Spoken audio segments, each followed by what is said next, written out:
We're here today on the Realize Truth podcast with our guest, Gina McCue. We're so happy to have her, to hear her story and share how her journey has been through wellness, through struggle, through finding herself, and hopefully she can be an inspiration to other people. We want to highlight the stories of the community so people feel and know that they're not alone, that we have all been through something and we can all work through it together. So thank you for joining us. Thank you, Gina. Thank you very much for having me. It's an honor. Thanks. Should we just talk about a little bit how we met and how we know each other? I was doing a facilitation class at We Can, a local nonprofit, and Gina was there, and we just connected, and I felt like she was so sweet, and her story was so powerful. So I'm excited for people to know who she is. Thank you. I cannot say enough good things about We Can, and the class that I took with you, Rewriting Your Narrative, was incredibly powerful. It took a lot of the past trauma and made things kind of full circle with another group that I was participating in at We Can called the Path Makers. And over the course of the last year, I honestly feel I am at the right place at the right time, which is such a empowering and freeing feeling. Wow, that's so good to hear. Let's talk a little bit about how you got there. Like, what has the journey been like? Where did you kind of start with all of this? What led you? Usually it's pain, right? Yep. Like, what led you on to trying to find yourself? I have a lot of past pains, a lot of past traumas, chronically ill mother, brother on the spectrum, abusive father, abusive marriage. My mother was incredibly powerful. She was very sick, had rheumatoid arthritis, lupus, and many other complications. But she gave me a good foundation with a great roots, even though my father was not physically abusive, but mentally and emotionally. So the roots that she gave us was counseling through the Menninger Foundation in Topeka, Kansas, with biofeedback, guided meditation, affirmations. My dad's mother belonged to the Unity Church, and their premise is thoughts and affirmations. And then, as I got older, all of the other bases of the trauma, I had also been searching for years why I was always exhausted, not feeling well. 3 years ago, my employer sent me home May 25th of 2021. She sent me home because I couldn't walk on my right leg. And so I got back into bed, got up the next morning, went back to work. Nothing had changed. She sent me home again and said, do not come back until you know what's going on. So it took a lot of sussing. I asked for an MRI. I had the MRI like Memorial Day weekend, and 1st of June, the doctor called and said, there's no changes. You still have the L4, L5 herniated disc, bulging disc, annular tear, but I don't know why you're not able to walk on your right leg without so much pain and why it's just so painful. So I started looking at my MRIs, and there was something called a Tarlov cyst. So I asked her about that in a different call, and she said they're non-symptomatic. So I said, well, what do you recommend? And I'm crying because it's like, I have to go back to work. You need an income. Everybody needs a job. And she said, well, what I suggest is that you get back into bed, you quit your job, take 1,000 milligrams of Tylenol 3 times a day, and this too shall pass. Sheila will call you in 6 weeks and we'll make another appointment. So I cried for 2 days. My husband travels with work and he was gone. And it was me and my dog and my tears. And I decided after 2 days, that's enough. You need to figure it out. So I dug deeper into the Tarlov cysts and found that there was only 4 doctors in the States that treated them at the time. So I sent packets off to all of the doctors and had 4 phone interviews, went to California, had a 7-hour surgery where they unroofed my sacrum, expressed cerebral spinal fluid out of my Tarlov cyst. A Tarlov cyst is a nerve root that's ballooned with cerebral spinal fluid. It's a meningeal fluid-filled sac. So he expressed the cerebral spinal fluid out, wrapped it with a sheath so it wouldn't refill, released my tethered cord at the lower end. It was called an extradural phylum terminale. Did a fat graft because the cysts were so big, they wore my sacrum so thin, put in a mesh and screwed my sacrum back on, which at that time I had been in bed since May. The surgery was in October, and I was in bed until June.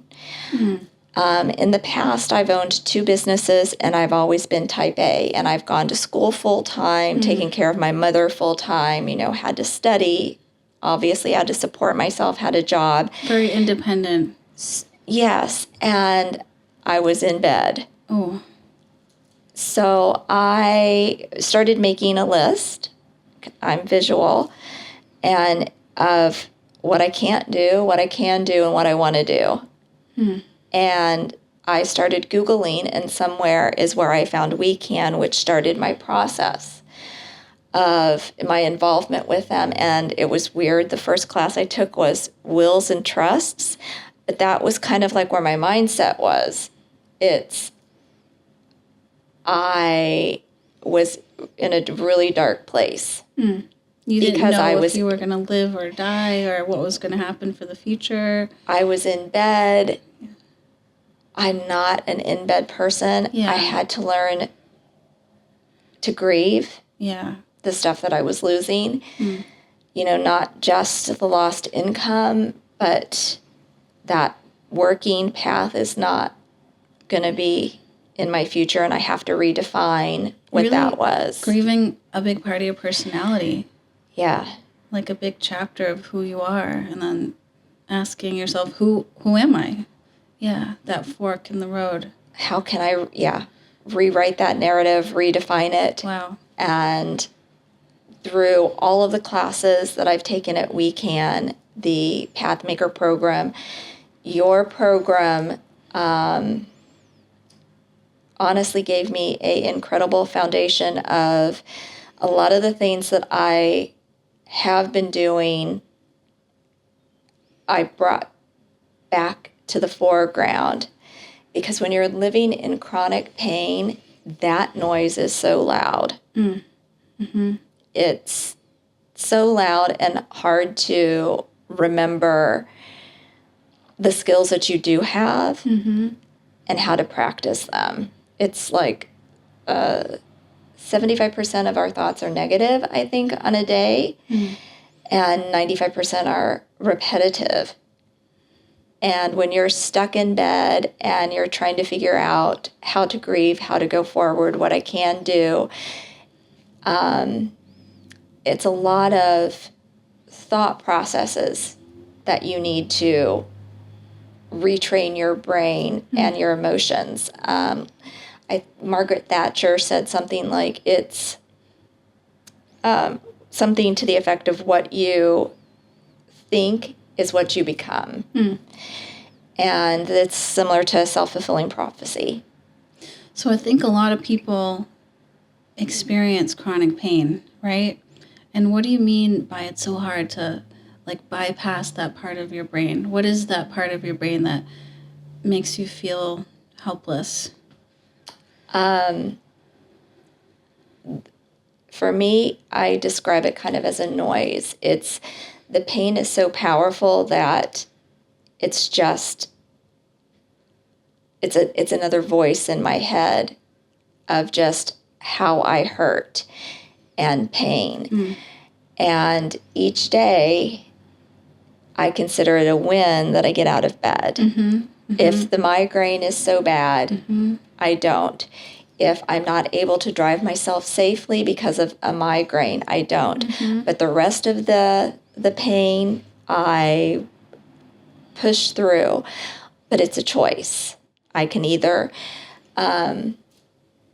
choose to push through and choose to fight the fear, or I can do nothing. And sometimes do you do nothing? Like, does that happen once in a while? every so often my body will stop me. Yeah. And I have to do nothing, but I never schedule it in. Okay. I have like 1 to 4 medical appointments a day, and then I, do everything else that I want to do around that of what I have to do. So you create a life where you can't give up. Yes.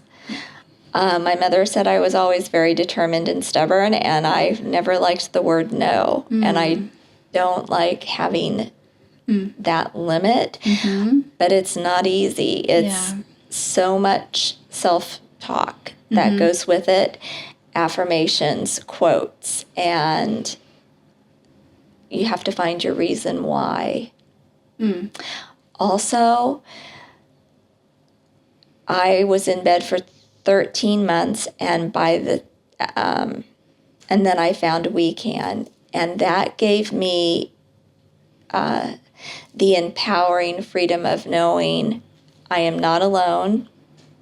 Even though I saw my mother struggle with health problems and suffering, it echoed that, like the Jim Morrison book, No One Gets Out of Here Alive. Somebody has something. And my mom always said, no matter what you're going through, someone has it worse. And it's not that you are happy that someone has it worse, but sometimes it puts your mountain into perspective, that it could just be a small grain of sand that you're trying to climb.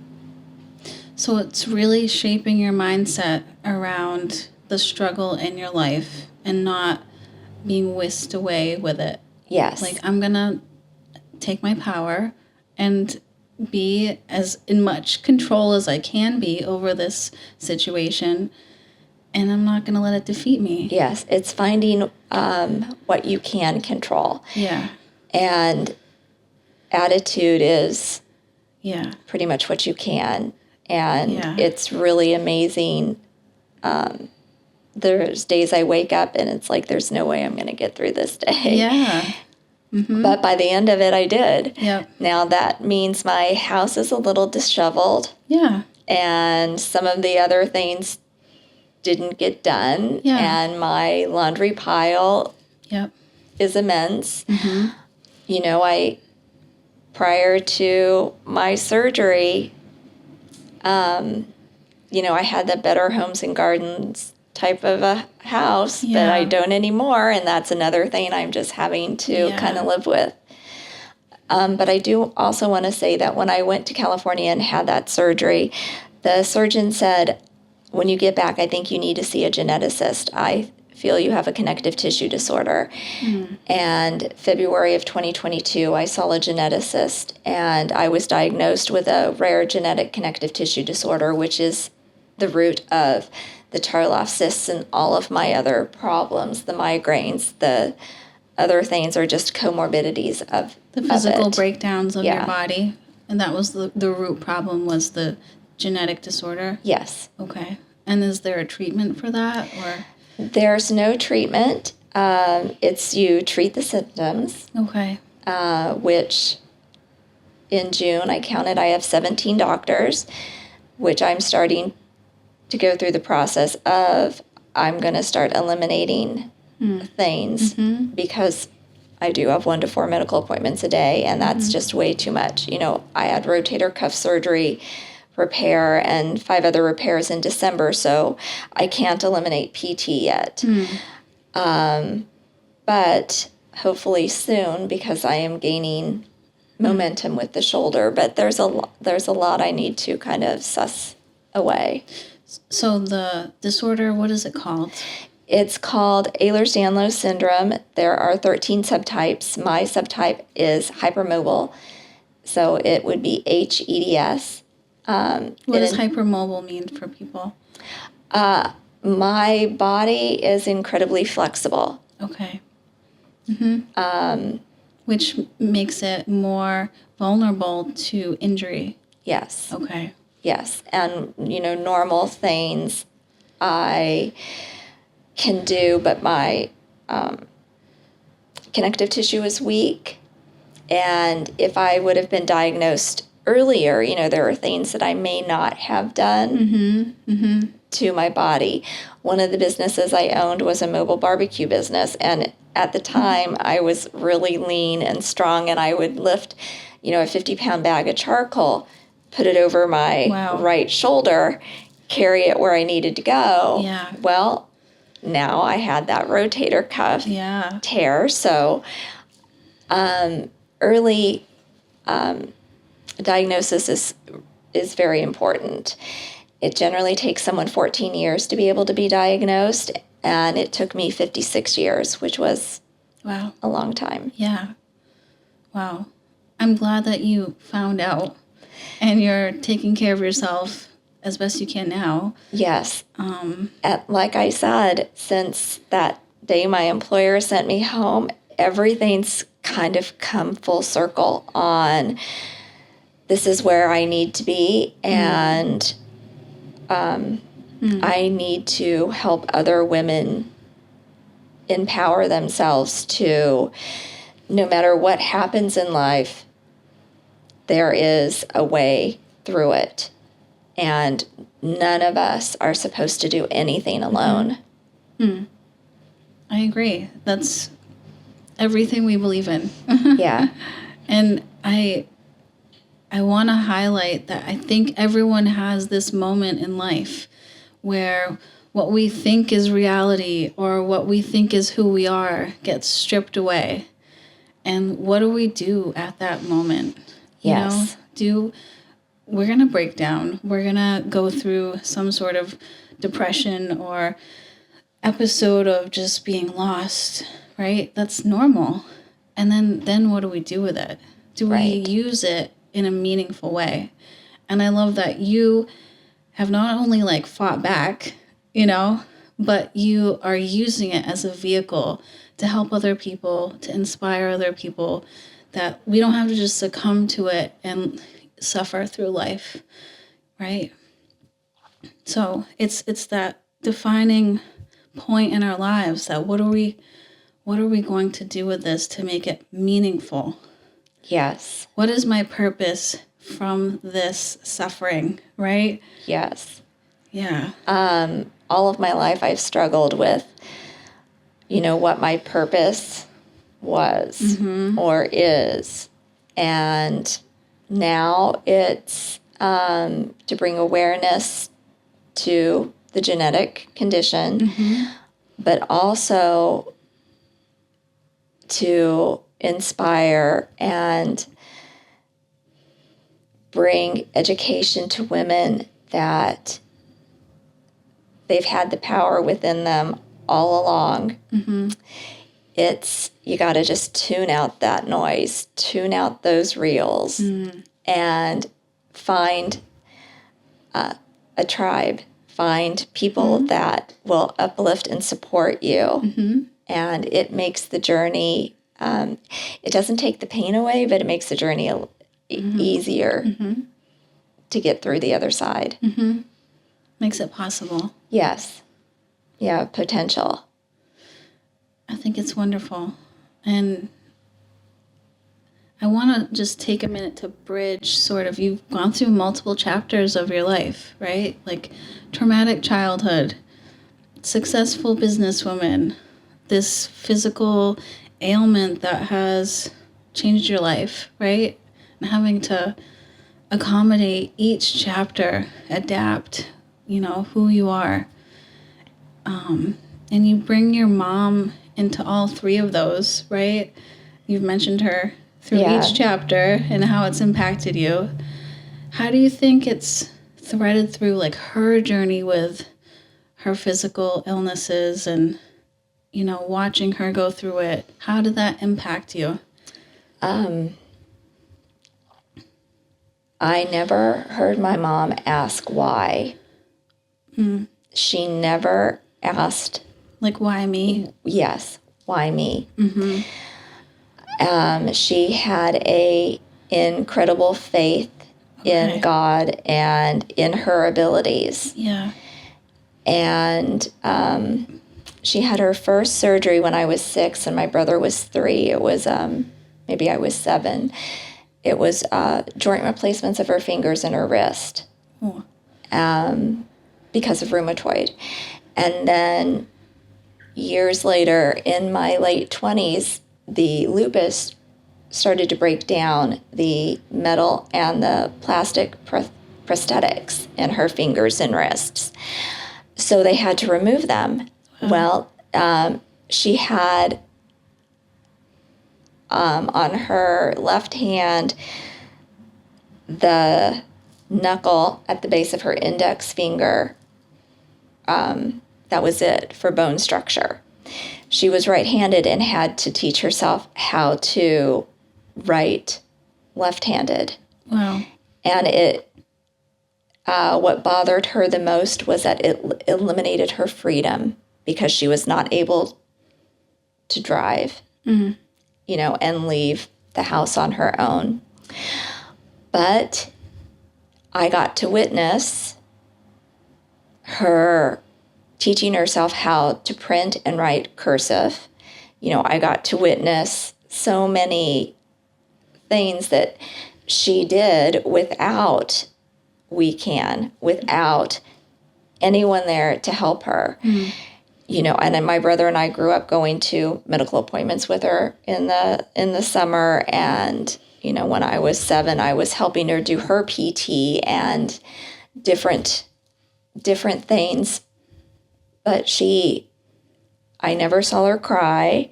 I always saw her with a smile. She raised me and my brother. We had really good friends that we stayed with when she had her surgery and was recovering. But her foundation of telling me that in life, the only thing I'm truly going to have is my brother, family. Then it's my education, and then it's my word. And you need to decide what your character is going to be when people are watching and when people aren't watching. And that I've always tried to carry, but when you're going through your own event of health uncertainty and you've always been someone's caregiver, it's hard to shift your brain into, I've got to get out of that darkness myself. Wow. So you draw upon her strength and what she's taught you. Yeah. It sounds like you had a great example. She was such a great example, such a fabulous person. And she didn't get married until later in life. She worked at Travelers Insurance, and I think she was married at 29, which back then was later. Yeah. Lived at home, just so smart, and, family meant everything to her. Wow. So despite having an unavailable father, the trauma, abuse, you didn't have one healthy parent, but she was able to be a healthy parent for you and instill this deep resilience of overcoming. And that's all we need. We need one person as an example to show us and guide us and show what's possible. Yes. And in my journey of my 60 years, people that I thought would be there for me weren't. And people that I never thought would be there for me have shown up. So it's, you just have to be open, which is so hard when you're going through things, to look to see where that spark of a person is that can help you get through something.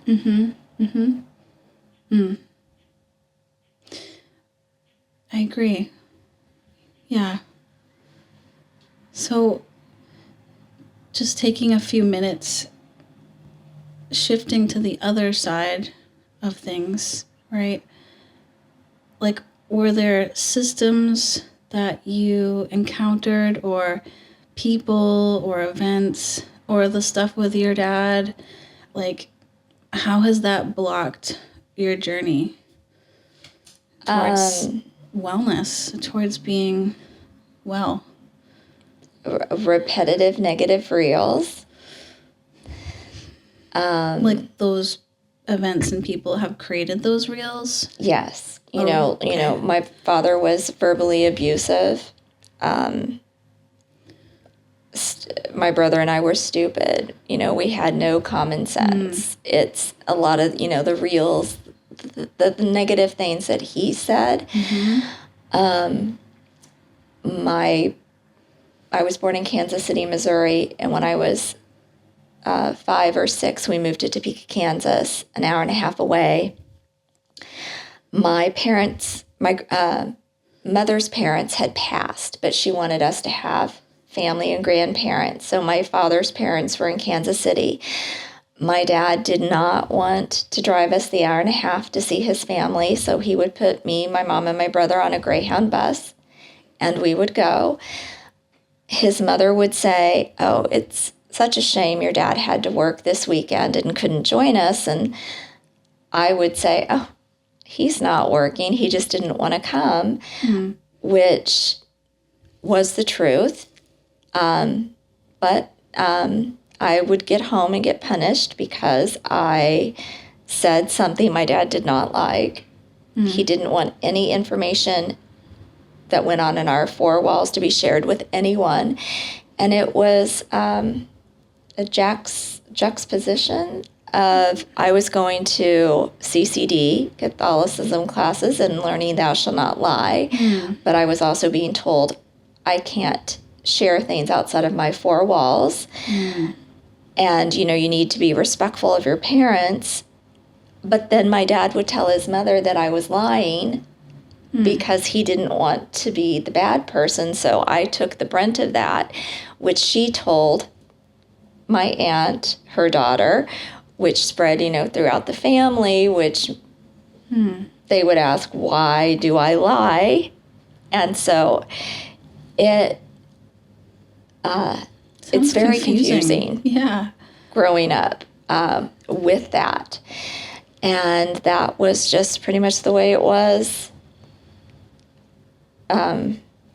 Growing up was that I was a liar. You could feel the tension between, or not tension, you could feel there was always an elephant in the room with my dad's family. And no matter what happiness or situation, my father would always make it negative. Always find a way. Holidays, anything fun. But me and my brother and I, that's what made us so close, is we would figure out a way how to have the fun we wanted. So you had 2 different stories playing out. Your At the mom, same time. this resilient, positive, strong Yeah. woman, and then your dad, who may have been going through something himself. Right? I'm sure. Right? We don't know what he was going through, and having it negatively coming out on you. Yes. And that's like the 2 things that are happening in your mind all the time that you have to choose between. Yes. The 2 voices. It was a lot of walking on eggshells. And I'm sure my father had something going on. What it was, I don't know. I'm hopeful I will. He's 90. But it's so strange on how he and his sister grew up in the same house, same parents, could be so different because that's not how she was. She was like my mom. But my dad did go to military high school. So I don't know. Something could have happened. We don't know. We don't know. Yeah. So, yes, I know that something had to affect him to behave that way. And I've given it a lot of thought over the years, but the only way that I will find that answer is if he shares something, because it has been impossible for me to play the detective to figure that out. Yeah. We may never figure those answers out. And so, how have you decided to break that generational chain of negativity and silence and shame and, hush hush that, like, a lot of people, I think, have experienced, in that Catholicism, hush hush family setting, right? Family secrets. Yes, like we don't tell anyone. Children should be heard, should be seen but not heard, right? Like that whole mentality. So how have you broken that chain for your family and yourself to be heard? Before my mom passed, she made me promise that I would no longer go to tanning beds and that I would try to have a relationship with my father. Okay. So those are two kind of odd requests. Yeah. But, I grew up in Kansas and I was always tan, and she was always worried about potential risks. Yeah. So that I understand. Yeah. The father one I also understand because family meant so much to her. And she would say, Gina, living with your father has been difficult, but he did not cheat on me. He did not drink. He did not do drugs. He brought home the paycheck. I managed our finances. You need to respect him for that. She saw the good in him, maybe a little too much. She gave him a lot of credit, but yes, she always found the good in people. So I, since then, have always made sure I send, 30 to 40 Valentines and St. Pat's, and, I include my dad in all of that, and I have since 99 when I lost her. So for my father, he brought out not the best sides of me when I was with him. So taking care of my mom, sometimes I would live with them, sometimes I wouldn't, because nothing I could ever do was good enough for my dad. Going to school full-time, working full-time, taking care of my mother, cooking, taking care of their house, laundry, their errands. Nothing was ever good enough. And he would pick fights. A lot of times I would walk away, but then there were just some times that I could not walk away. And I would always tell him, thank you, Dad, because you have shown me how I do not want to behave.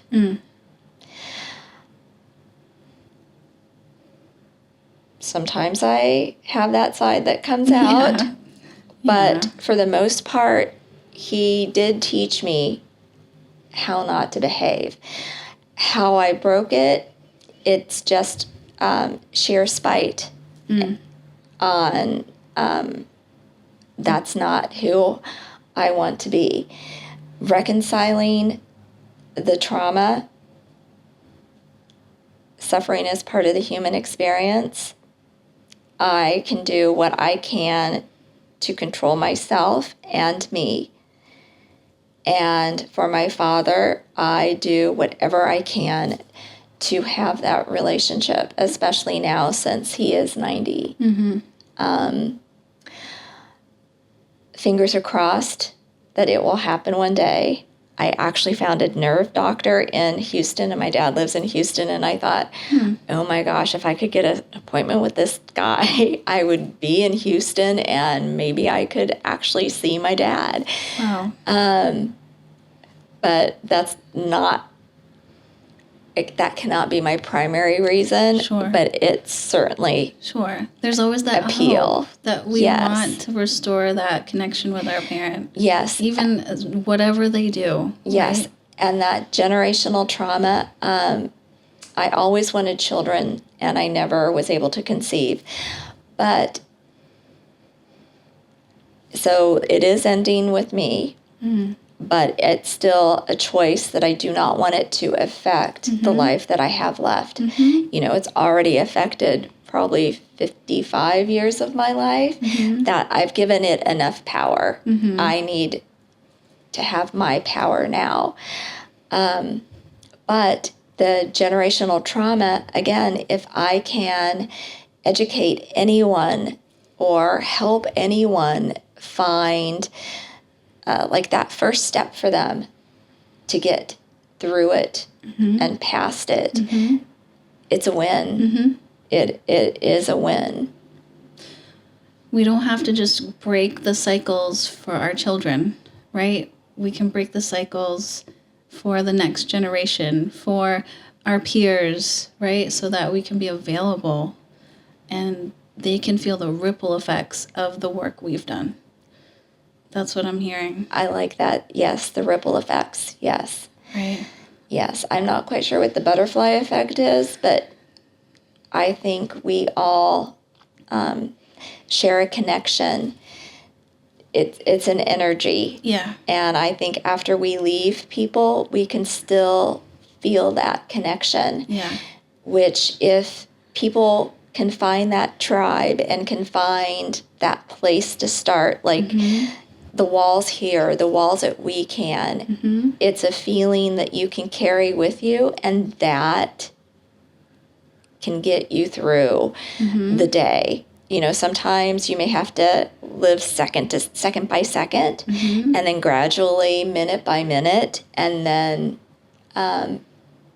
but with that connection, I think anything can be achieved.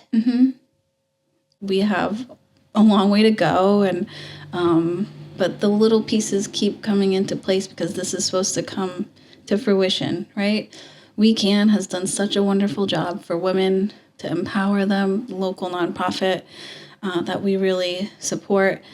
But there's also men that need support. Yes. Like your dad. What if your dad had had a support system while he was figuring out himself, how to be a family man, all of these things? He might have been really alone. We don't know. So it's really providing a network for the whole community to heal. And I love your story because you haven't given up. You haven't backed down. You've worked through difficult things. You've taken a look at yourself, right? We have to always go within and say, well, it's not everybody else that has made me suffer, right? At some point, we have to let that narrative go and take our ownership back. And that voice of, I'm never good enough, I hear that all the time. I'm not good enough. And that comes from the generational trauma. That's the trickle effect. And when do we choose, no, I am good enough, and I'm going to do the things that make me feel good enough, right? I agree, absolutely. And I'm trying to seek out things that fill my cup. Yeah. Because if my cup is full, then the I am not good enough and the other things don't have room in my head for those negative thoughts and those repetitive negative thoughts. And sometimes in my darkest time, where I started was if I was out, I made myself smile. Because it is contagious if you smile and smile at someone. And then I would make myself do something for someone else. Because if you're doing something for someone else, like just cooking a meal or sending someone a card or complimenting someone, it just can be a small act that actually makes you feel good. Yeah. Makes us realize there's more to life than just this moment of being caught up. Yeah, it's even in the dark and the I don't know where to go, you just have to remember to find your gratitude because there's always something to be thankful for. You know, transportation, shelter, food, clothing on your back. There's always something. Just as as long as those basic needs are met, you have a way. It's your jumping board. And we want to let people know there's always someone. Yes. We want, that's what we're here for. There's always someone that will listen or be there. You are not alone. Yeah. No one is alone. So, just as some final thoughts, is there anything that you really want to share that we haven't touched on, or just a message that you want people to know? We touched on a lot, and I'm sure I will go home and think of exactly what I should be saying, but I will be here for anyone. Your organization is here for anyone. We Can is here for anyone. If you're a man, I don't know the resources. You provide services for men here. I have been at a couple classes at We Can where they've allowed men to participate. I would still reach out to them and ask. I'm sure that they would be able to find you. We're working on a jumping board. Yeah. There's not a lot out there. You're yes. right. So. And part of generational trauma, it's both people. Yeah. But just never give up. Never give up on yourself. I lost my brother in 2000. He committed suicide on the year anniversary of my mother's death. They were incredibly close. I was living in Seattle area. My brother was in Topeka, Kansas, and I tried from a distance to help him.